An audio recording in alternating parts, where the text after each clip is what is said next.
Welcome dear students, we are study the unit 10 haloalkanes and haloarenes. Last classes में हम लोगों ने SN1 और SN2 मैकेनिज्म को डिस्कस किया था। आज हम लोग उसी SN1 और SN2 मैकेनिज्म को स्टीरियोकेमिस्ट्री के रिस्पेक्ट में स्टडी करते हैं। आज हमारा टॉपिक है stereochemical aspects of nucleophilic substitution reactions. सबसे पहले हम SN2 की बात करते हैं। उस दिन मैंने आपको कहा था कि SN2 मैकेनिज्म में प्रोडक्ट का कॉन्फ़िगरेशन इन्वर्ट हो जाता है ना। जो हमें यहाँ दिखाई दे रहा है कि SN2 स्टीरियो केमिकल इन्वर्जन के थ्रू इन्वर्ट कॉन्फ़िगरेशन देता है। SN1 में हमने कुछ भी बात नहीं की थी SN1 में, बट हम लोगों ने जो रिएक्टेंट का कॉन्फ़िगरेशन था यानी पेरेंट मॉलिक्यूल का कॉन्फ़िगरेशन था वैसा सेम टू सेम प्रोडक्ट में भी बनाया था। बट SN1 में जब स्टीरियो केमिस्ट्री इन्वॉल्व होती है दैट मीन्स अगर SN1 में कोई ऑप्टिकल एक्टिव कंपाउंड इन्वॉल्व है तो वो आपको रेसिमिक मिक्सचर देगा। अब ये रेसिमिक मिक्सचर क्या है, रेसिमाइजेशन क्या है, स्टीरियो केमिकल इन्वर्जन क्या है, ये जो सारे टॉपिक है ये स्टीरियो केमिस्ट्री में आते हैं। और SN1 और SN2 को समझने के लिए स्टीरियो केमिस्ट्री के रेस्पेक्ट में आज सबसे पहले हमें कुछ टर्म्स के बारे में लर्न करना है। सो हम वन बाय वन सबसे पहले ये टर्म्स देखते हैं। फर्स्ट टर्म है हम लोगों की plane polarised light and optical activity. Plane polarised light और ऑप्टिकल एक्टिविटी के बारे में हम लोगों ने चैप्टर कोऑर्डिनेशन कंपाउंड में स्टडी किया था। प्लेन पोलराइज्ड लाइट क्या होती है? Plane polarised light that means ऐसी लाइट जिसके ऑसिलेशन एक ही डायरेक्शन में होते हैं, जैसे कि इस तरीके से, या तो ऑसिलेशन इस तरीके से होंगे या ऑसिलेशन सारे इस डायरेक्शन में होंगे या ऑसिलेशन सारे इस डायरेक्शन में होंगे। जो हमारी ऑर्डिनरी लाइट होती है, ऑर्डिनरी लाइट के ऑसिलेशन सभी डायरेक्शन में होते हैं। इसी ऑर्डिनरी लाइट को जब हम निकोल प्रिज्म में से पास करते हैं तो निकोल प्रिज्म में से निकलने के बाद लाइट के ट्रांसमिशन क्या होते हैं, एक ही डायरेक्शन में होते हैं, उसके ऑसिलेशन एक ही डायरेक्शन में होते हैं। ऐसी लाइट हमारी क्या होती है, plane polarised light. When ordinary light pass through a Nicol prism then oscillation of transmitted light in only one direction, such light is known as plane polarized light. Clear? इसे हमने पहले भी डिस्कस किया था वहाँ पर, आज फिर से देखा एक बार। अब ऑप्टिकल एक्टिविटी क्या होती है? ऑप्टिकल एक्टिविटी शो करने वाले कंपाउंड होते हैं ऑप्टिकल आइसोमर, और जो ऑप्टिकल एक्टिविटी शो कर रहे हैं ऐसे ऑप्टिकल आइसोमर्स को उस पूरे कंसेप्ट में हम क्या बोलते हैं, optical isomerism. It means compound जो एक्टिविटी शो करते हैं उस पूरी फिनोमिनन को, उस पूरी प्रोसेस को हम क्या कहेंगे, आइसोमेरिज्म कहेंगे। ऑप्टिकल एक्टिविटी क्या है? ऑप्टिकल एक्टिविटी दैट मीन्स ऐसे कंपाउंड जो प्लेन पोलराइज्ड लाइट को रोटेट करने की कैपेसिटी रखते हैं, या जो प्लेन पोलराइज्ड लाइट को रोटेट करते हैं, वो ऑप्टिकल एक्टिव कंपाउंड्स होते हैं। Compound which rotate the plane polarised light in different direction are known as optical isomers, and this phenomenon is known as optical isomerism. Optical active compound क्या होते हैं, optical activity क्या होती है? ऐसे compound जो प्लेन पोलराइज्ड लाइट को rotate करेंगे वो ऑप्टिकल आइसोमर्स होंगे, और ये पूरी प्रोसेस क्या कही जाएगी, लाइट को रोटेशन करने वाली आइसोमेरिज्म कही जाएगी, ऑप्टिकल आइसोमेरिज्म। ये भी हम लोगों ने कहाँ डिस्कस किया था, कोऑर्डिनेशन कंपाउंड की आइसोमेरिज्म में डिस्कस किया था। फिर हमने ये भी देखा था compound which rotate the plane polarised light in clockwise direction are known as dextrorotatory.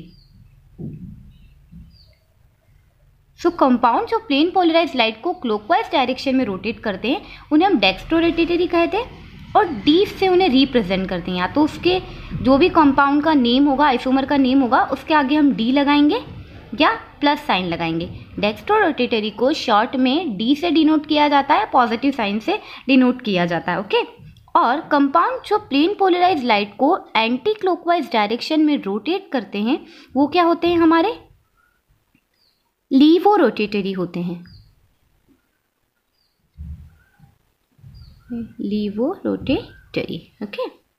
और ये लीवो रोटेटरी कंपाउंड को हम एल से स्टैंड करते हैं, स्मॉल एल से, या फिर उस कंपाउंड के नेम के आगे क्या लगाते हैं, हम नेगेटिव साइन लगाते हैं। हमने डेफिनेशन यहाँ लिखी हुई है, compound which rotate plane polarised light in clockwise direction are said to be dextrorotatory और D form. Symbol D or plus sign is used as prefix in the name of isomer. As it is हमने levorotatory के लिए लिखा है. Compounds which rotate plane polarized light in anti-clockwise direction are said to be levorotatory or L form. Symbol L or sign minus sign is used as prefix in the name of isomer. Suppose हमें theory पूछी जाती है तो हम as it is लिख सकते हैं. और समझने के लिए हमारे लिए क्या है कि जो कंपाउंड क्लॉकवाइज रोटेट करते हैं और प्लेन पोलराइज लाइट को वो डेक्स्ट्रो रोटेटरी होते हैं, और जो एंटी क्लॉकवाइज रोटेट करते हैं वो लीवो रोटेटरी होते हैं. क्लियर? यहाँ लिख भी देते हैं हम क्लॉकवाइज रोटेशन, और लीवो रोटेटरी के लिए क्या होता है? Anti clockwise rotation. ऐसा नहीं है कि जनरल कंपाउंड के सामने लाइट डाली और वो लाइट को रोटेट करने लगते हैं. एक्चुअली ये जो पूरी प्रोसेस है एक इंस्ट्रूमेंट में होती है जिसे पोलेरोमीटर कहा जाता है. वो पोलेरोमीटर में एक ट्यूब होती है ऐसी लॉन्ग, उस लॉन्ग ट्यूब में हम सैंपल को फील कर देते हैं और यहाँ पर 2 लेंस लगे होते हैं. इस लेंस के आगे आपका जो लाइट सोर्स है वो रख दिया जाता है, और यहाँ पर सैंपल पर जब वो लाइट आती है उसका ऑब्जर्वेशन हम फ्रंट कैमरा से लेते हैं, फ्रंट लेंस के थ्रू लेते हैं. और यहाँ पर एक रोटेटिंग पैडल लगा होता है, उसे हम जब रोटेट करते हैं, क्लॉकवाइज डायरेक्शन में रोटेट करने का ऑप्शन होता है उसमें, और एंटी क्लॉकवाइज डायरेक्शन में भी रोटेट करने का ऑप्शन होता है. वहाँ लेंस, एनालाइजर लेंस से जब हम देखते हैं तो हमें 2 शेड दिखाई देते हैं. स्टार्टिंग में दोनों शेड क्या होंगे? डिफरेंट कलर के होंगे. एक साइड में होता है लाइट, पोलेरोमीटर में हमें देखने पर दिखाई देता है, और एक होता है डार्क. ठीक है.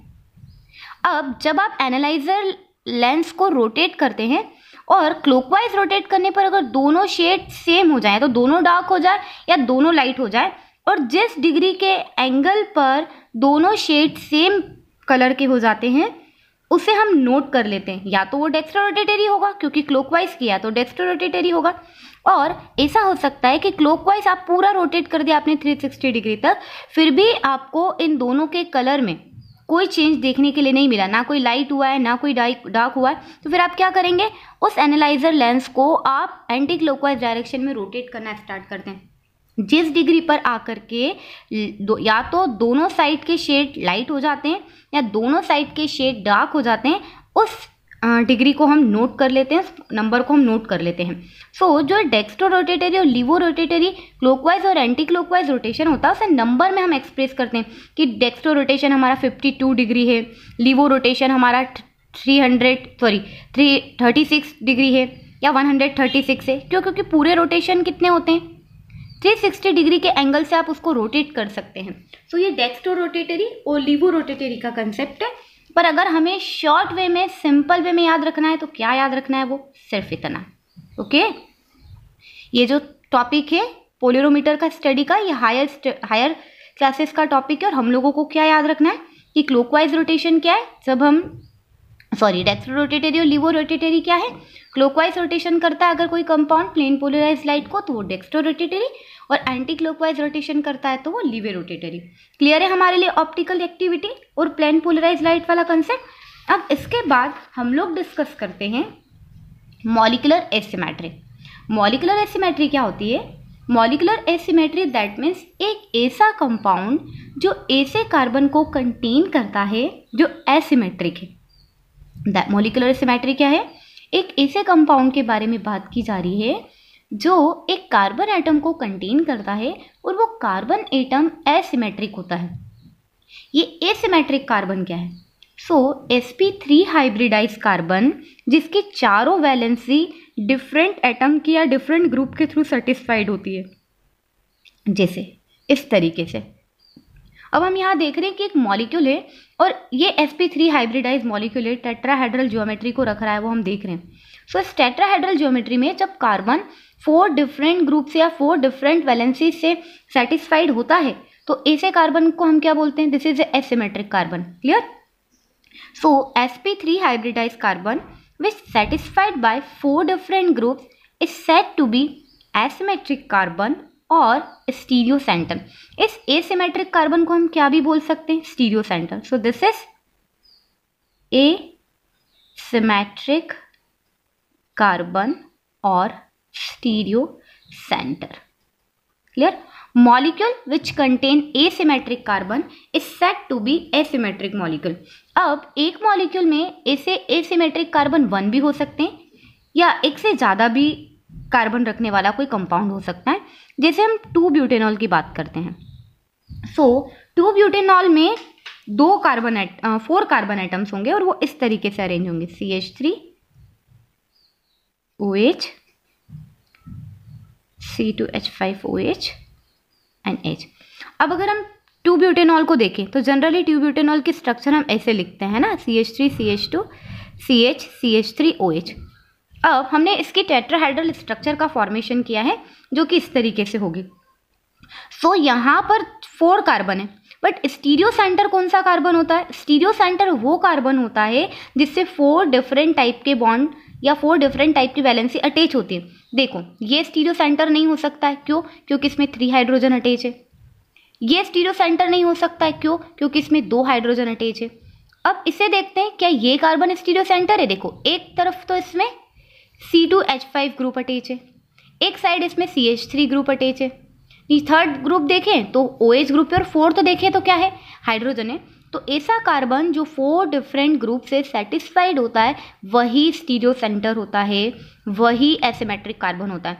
सो 2-ब्यूटेनॉल में एसिमेट्रिक कार्बन कौन सा है? ये सेकंड वाला कार्बन। तो उसके रिस्पेक्ट में हमने इस तरीके से स्ट्रक्चर को लिख दिया है। So this is a two butanol is asymmetric molecule. Two butanol asymmetric carbon को रखता है। अब आपसे एग्जाम में पूछा जा सकता है कि एसिमेट्रिक कार्बन आइडेंटिफाई करिए मॉलिक्यूल के अंदर, तो हमको एसिमेट्रिक कार्बन आइडेंटिफाई कर देना है। उस कार्बन को आपको सर्च करना है जिससे 4 डिफरेंट टाइप की वैलेंसी सेटिस्फाइड होती है। क्लियर है हमारे लिए एसिमेट्रिक कार्बन वाला कंसेप्ट? अब हम लोग देखते हैं चिराल एंड चिरलिटी।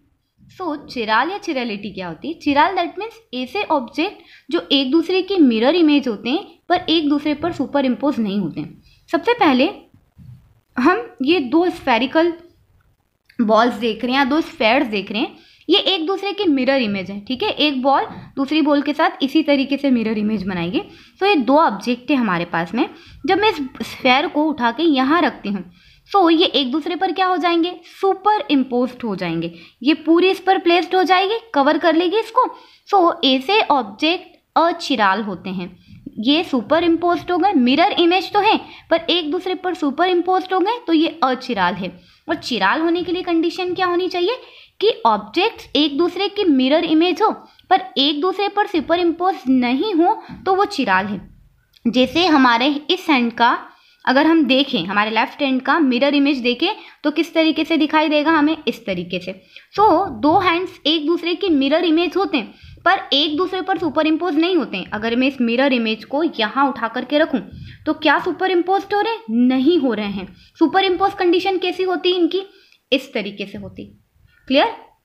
सो ये एक दूसरे पर सुपर इम्पोज नहीं हो रहे हैं। तो ऐसे ऑब्जेक्ट्स जो एक दूसरे की मिरर इमेज होते हैं पर एक दूसरे पर सुपर इम्पोज नहीं होते हैं तो उन्हें हम क्या बोलते हैं? चिराल बोलते हैं। क्लियर? सो ये 2 हैंड हमें क्या इंडिकेट करें कि ये एक दूसरे की मिरर इमेज है पर एक दूसरे पर सुपर इम्पोज नहीं होते हैं, तो ये चिराल है। और कंपाउंड की इस प्रॉपर्टी को हम क्या कहेंगे या ऑब्जेक्ट की इस प्रॉपर्टी को क्या कहा जाएगा? चिरलिटी कहा जाएगा। अब हम इस चिराल और चिरालिटी को अप्लाई करते हैं ऑर्गेनिक केमिस्ट्री में। ऐसा कार्बन जो कि एसिमेट्रिक होता है वो चिराल होता है। ऐसा कार्बन जो एसिमेट्रिक होगा वो चिराल होगा।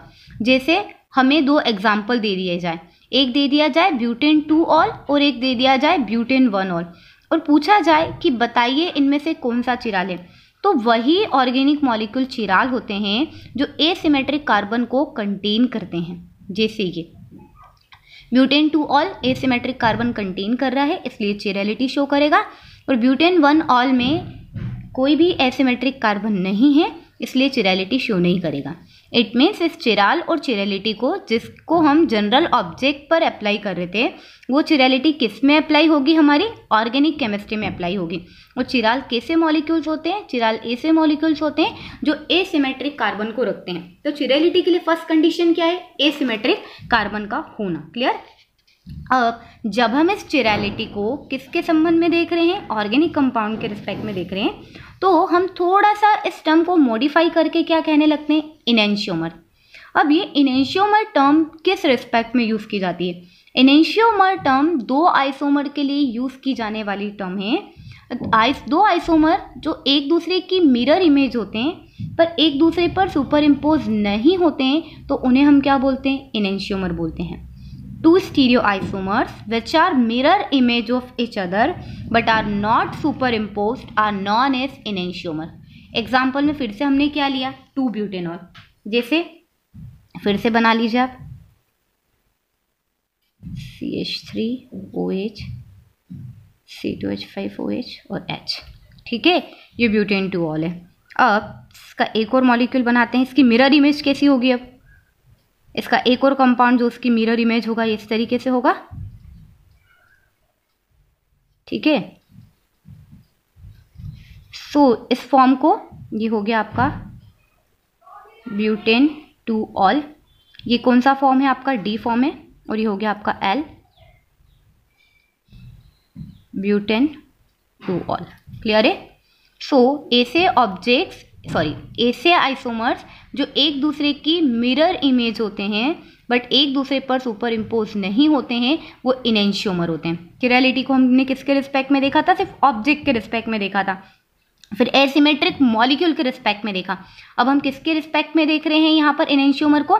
हम आइसोमर के रिस्पेक्ट में देख रहे हैं कि ऐसे आइसोमर्स जो एक दूसरे की मिरर इमेज होते हैं पर एक दूसरे पर सुपर इम्पोज नहीं होते हैं, वो इनेंशियोमर्स होते हैं। एग्जाम में पूछा जाता है कि इनेंशियोमर की डेफिनेशन दो, तो इनेंशियोमर की डेफिनेशन दे देना है। 2 isomer which are mirror image, ये पूरा लिख देना है।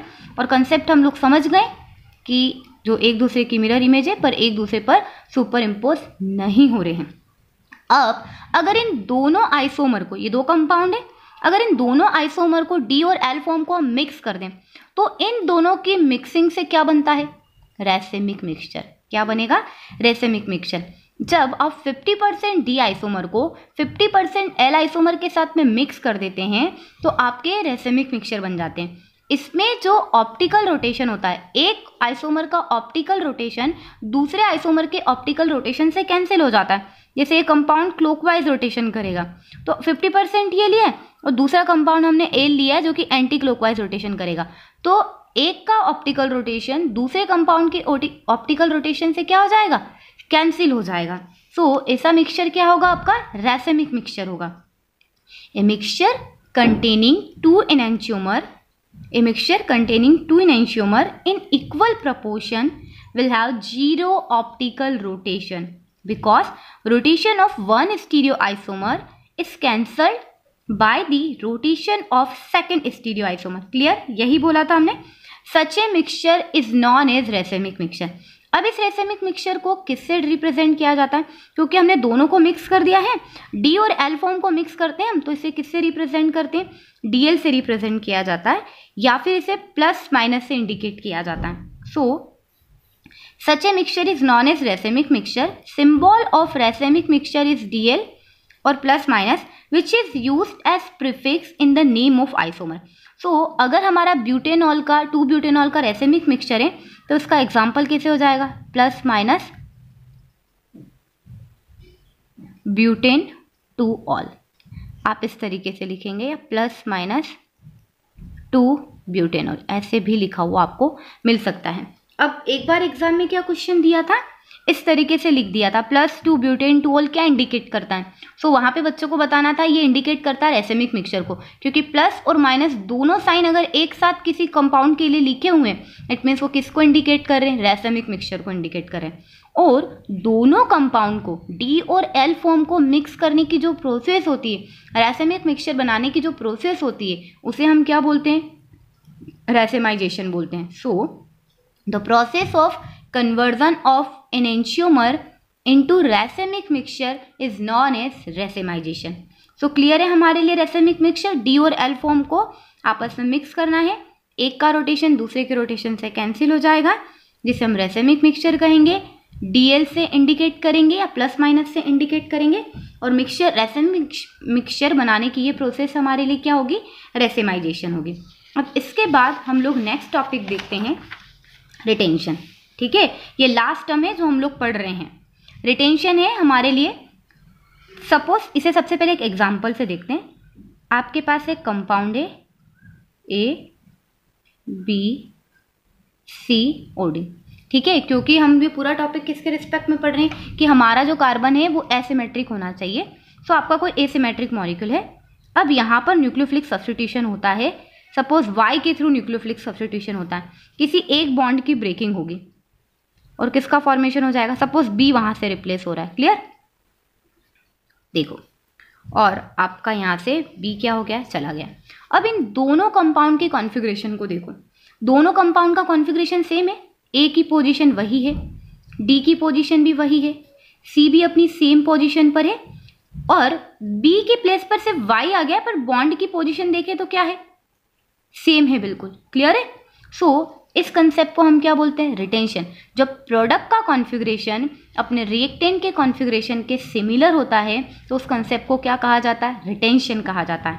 So when the configuration of reactant in product is same, preservation of the spatial arrangements of bond to an asymmetric center during a chemical reaction or transformation is said to be retention।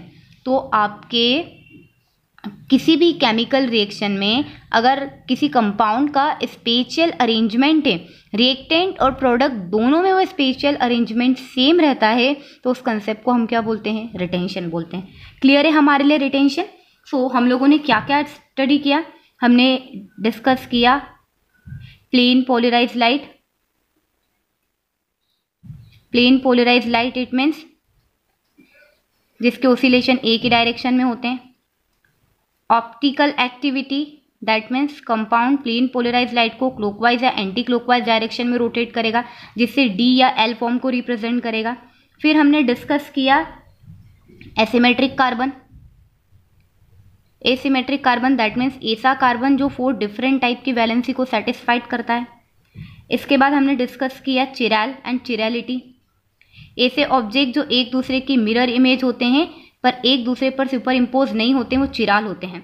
इसे हम organic compound पर भी apply कर सकते हैं। हर asymmetric carbon, हर molecule जो asymmetric carbon रखता है वो चिराल होता है। फिफ्थ हमने एनेंशियोमर के बारे में बात किया।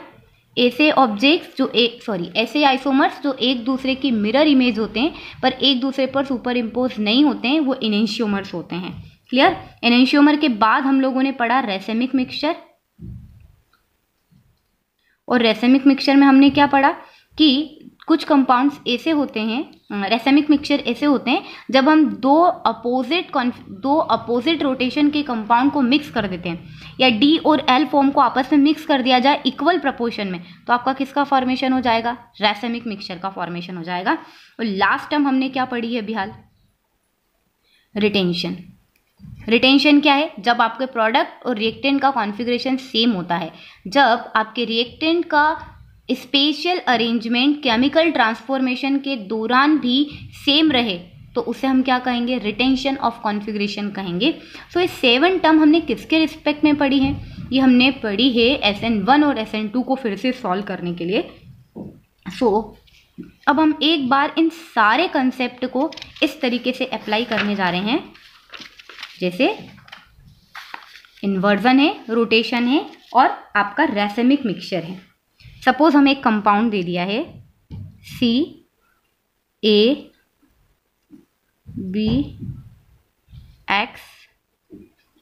और Y, ठीक है। ये एक तरीके का कोई ऑर्गेनिक कंपाउंड है। अब इस पर हम क्या लगाते हैं कि इसकी रिएक्शंस होती है Z से, और ये रिएक्शन 3 तरीके से पॉसिबल है।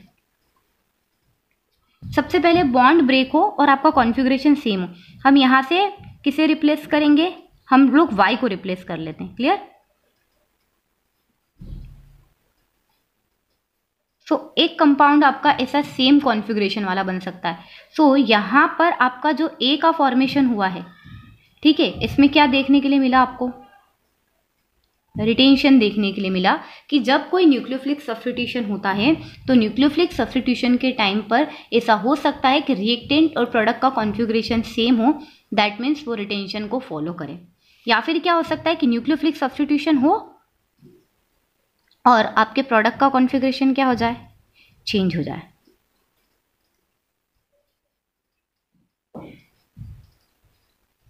देखो अब ये कॉन्फ़िगरेशन क्या हो गया, पूरा चेंज हो गया है।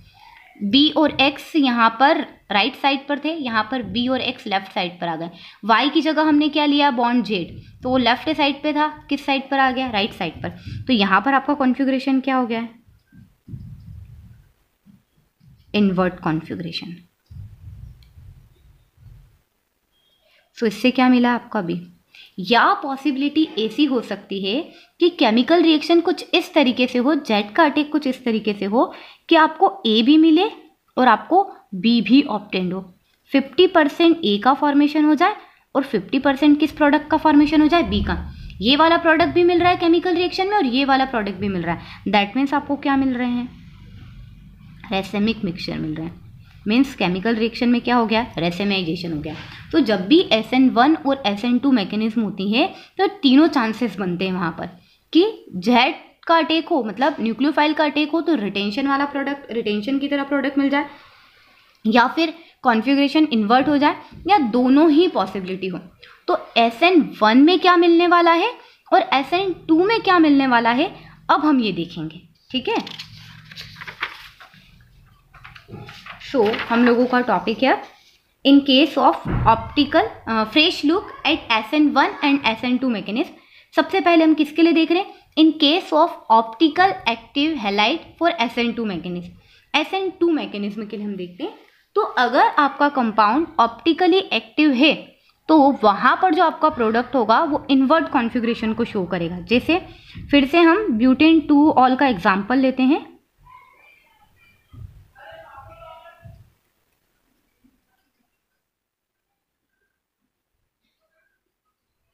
ये आपका ब्यूटेन 2 ऑल है। इस ब्यूटेन 2 ऑल पर आपके न्यूक्लियोफाइल का अटैक हुआ है, आपके Cl नेगेटिव का अटैक हुआ है, या आप इसे क्लोराइड के फॉर्म में भी ले सकते हैं, क्योंकि हम लोग हेलो एल्केन हेलो एरिन की प्रॉपर्टी पढ़ रहे हैं तो इस पर किसका अटैक देख सकते हैं, अब हम OH का अटैक देख सकते हैं। क्या होगा, हमेशा इन्वर्ट कॉन्फ़िगरेशन होता है SN2 में। सो आपको OH इस डायरेक्शन पर मिलेंगे, H यहाँ और C2H5 यहाँ। तो आपका कॉन्फ़िगरेशन क्या हो गया, पूरा इन्वर्ट। अब वहाँ भी उस दिन हमने यही देखा था, पर आज किस रिस्पेक्ट में पढ़ रहे हैं, आपका कंपाउंड पहले क्या होना चाहिए, ऑप्टिकल एक्टिव होना चाहिए, आपका एसिमेट्रिक कार्बन होना चाहिए। ऑप्टिकल एक्टिव दैट मीन्स जो प्लेन पोलराइज लाइट को रोटेट कर सके। एसिमेट्रिक कार्बन इट मीन्स जिसकी चारों वैलेंसी क्या हो, डिफरेंट टाइप की हो। और हमारा कॉन्फ़िगरेशन क्या हो रहा है, अब यहाँ पर इन्वर्ट हो रहा है। तो SN2 में उस दिन भी हमने इन्वर्ट कॉन्फ़िगरेशन देखा था। आज ऑप्टिकल एक्टिव कंपाउंड अगर हमें मिल रहा है तो वो भी क्या शो करेगा, इन्वर्ट कॉन्फ़िगरेशन शो करेगा। अब हम इसी टॉपिक को कहाँ देखते हैं, SN1 मैकेनिज्म में देखते हैं। In case of optical halide in SN1 mechanism. ऐसा हैलाइड जो ऑप्टिकल एक्टिविटी शो करता है वो SN1 मैकेनिज्म में क्या प्रोडक्ट आपको देने वाला है। सो आप butane 2 all he low, CH3। ये जो ब्यूटेन 2 ऑल हमने लिया था ना, यहाँ पर इस ब्यूटेन 2 ऑल को हमने क्या कर लिया है, 2 क्लोरो ब्यूटेन ले लिया था। अब यहाँ पर भी हम 2 क्लोरो ब्यूटेन लेते हैं। अब हम लोग जानते हैं SN1 मैकेनिज्म में क्या होता है, दो मॉलिक्यूल पार्टिसिपेट नहीं करते हैं। फर्स्ट स्टेप में किसका फॉर्मेशन होता है, कार्बोकेटायन का। तो स्लो स्टेप है आपके, फर्स्ट स्टेप में हम सबसे पहले क्या बना लेते हैं, कार्बोकेटायन बना लेते हैं, CH3H C2H5, और इस तरीके से Cl निकलने के बाद आपका क्या बन जाएगा, कार्बोकेटायन बन जाएगा। अब ये जो कार्बोकेटायन आपका बना है ये दो तरीके से केमिकल रिएक्शन शो कर सकता है। एक हम लोग देख लेते हैं इस तरीके से और दूसरा हम लोग देखेंगे इसे। क्या होगा अब, या तो आपका कॉन्फ़िगरेशन ऐसा हो जाए CH3H C2H5 OH, या तो एक प्रोडक्ट इस तरीके से मिल जाएगा आपको CH3 OH H, और एक प्रोडक्ट आपको किस तरीके से मिल जाएगा, इस तरीके से। अब अगर दोनों प्रोडक्ट को हम देखें तो क्या दिखाई दे रहा है हमें, देखो अब इसे किससे कंपेयर करो, इस मॉलिक्यूल के साथ कंपेयर करके देखते हैं। इस मॉलिक्यूल का कॉन्फ़िगरेशन और इस मॉलिक्यूल के कॉन्फ़िगरेशन में कुछ चेंज है, कोई चेंज नहीं है। तो यहाँ हमको क्या देखने के लिए मिला, रिटेंशन। ठीक है, या यहाँ लिख सकते हैं आप रिटेंशन। और इस कंपाउंड को अगर हम देखें तो यहाँ पर पूरा पेरेंट मॉलिक्यूल और इस मॉलिक्यूल का कॉन्फ़िगरेशन क्या है, अपोजिट। तो यहाँ हमें क्या देखने के लिए मिला, इन्वर्ट कॉन्फ़िगरेशन। सो SN1 मैकेनिज्म में आपको दो फॉर्म मिल रहे हैं। अगर मैं इस फॉर्म को क्या मानूं, डी फॉर्म, ठीक है, और इस फॉर्म को क्या मानूं मैं, एल फॉर्म। तो डी और एल फॉर्म दोनों मिल रहे हैं, दैट मीन्स आपको SN1 मैकेनिज्म में क्या मिलता है, रैसेमिक मिक्सचर। आपको SN1 मैकेनिज्म में क्या ऑब्टेंड होते हैं, रैसेमिक मिक्सचर ऑब्टेंड होते हैं। ये हम लोगों ने देख लिया है, ठीक है। सबसे पहले कार्बोकेटाइन बनेगा, फिर उस कार्बोकेटाइन का जो कॉन्फ़िगरेशन होता है वो अपने या तो पेरेंट के सिमिलर होगा या अपने पेरेंट रिएक्टेंट मॉलिक्यूल से क्या होगा, अपोजिट होगा। दोनों टाइप के कॉन्फ़िगरेशन मिलते हैं। इट मीन्स SN1 में रैसेमिक मिक्सचर मिलते हैं और SN2 में क्या मिलता है आपको, इन्वर्ट कॉन्फ़िगरेशन। सो लास्ट में समरी में हमने क्या सीखा है, SN1 रैसेमिक मिक्सचर एंड SN2 आपको क्या देते हैं,